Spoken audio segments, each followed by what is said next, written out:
আসসালামু আলাইকুম প্রিয় দর্শক। ইসলামের ইতিহাসের এক অসাধারণ অধ্যায় নমরুদ ও হজরত ইব্রাহিম আলাইহিসসালাম এর কাহিনী। এটি কেবল একটি কাহিনী নয়, বরং আমাদের জন্য এক চিরন্তন শিক্ষা। আসুন জানি কিভাবে একজন অহংকারী রাজা নিজ অহংকারে পতন ডেকে আনে এবং একজন নবী দৃঢ় ঈমান ও সাহসিকতার মাধ্যমে বিজয়ী হন। নমরুদ প্রাচীন মেসোপটেমিয়ার এক অত্যাচারী রাজা, যিনি নিজেকে আল্লাহ বলে দাবি করতেন। তার দাবি ছিল মানুষের জীবন মৃত্যু তার নিয়ন্ত্রণে। তার প্রজাদের আদেশ ছিল কেবল তাকেই উপাসনা করতে হবে। যারা আল্লাহর একত্ববাদে বিশ্বাস করত, তাদের উপর তিনি চরম নির্যাতন চালাতেন। হযরত ইব্রাহিম আলাইহিসসালাম, আল্লাহর প্রিয় নবী, নমরুদকে এক আল্লাহর উপাসনা করার আহ্বান জানান। তিনি বলেন, তোমার প্রভু আল্লাহ, যিনি আকাশ ও পৃথিবী সৃষ্টি করেছেন। কিন্তু নমরুদ এই কথা শুনে রেগে যান এবং চ্যালেঞ্জ করেন। তিনি বলেন, তোমার আল্লাহ কি করতে পারেন যা আমি করতে পারি না? হযরত ইব্রাহিম আলাইহিসসালাম জবাব দেন, আমার প্রভু জীবন দেন এবং মৃত্যু ঘটান। নমরুদ তখন দুই বন্দীকে আনেন, একজনকে মুক্তি দেন এবং আরেকজনকে হত্যা করেন। তিনি দাবি করেন তিনি জীবনের নিয়ন্ত্রক। হযরত ইব্রাহিম আলাইহিসসালাম নমরুদের মিথ্যা দাবি খণ্ডন করার জন্য অসাধারণ যুক্তি দেন। আমার প্রভু সূর্যকে পূর্ব থেকে উদিত করেন। তুমি যদি আল্লাহ হও, তবে একে পশ্চিম থেকে উদিত করো।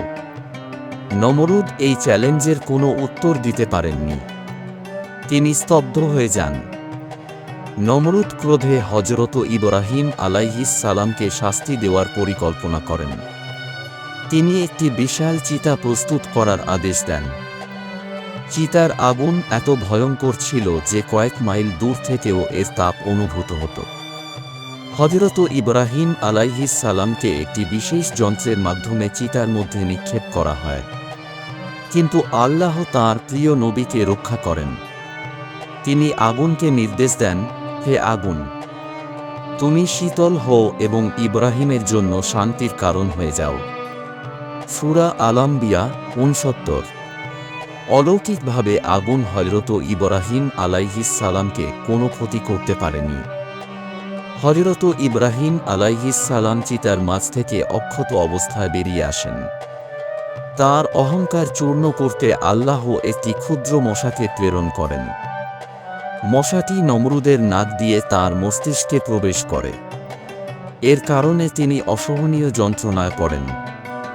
তিনি নিজেকে আঘাত করতে থাকেন এবং শেষ পর্যন্ত এই মশার মাধ্যমেই তার মৃত্যু ঘটে।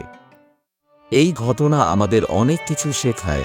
অহংকার মানুষের পতনের কারণ। দৃঢ় ঈমান সব বিপদ থেকে রক্ষা করে। আল্লাহর শক্তি অসীম। নমরুদের পতন প্রমাণ করে যে আল্লাহ সবকিছুর নিয়ন্ত্রক এবং তাঁর ইচ্ছার বাইরে কিছুই ঘটতে পারে না।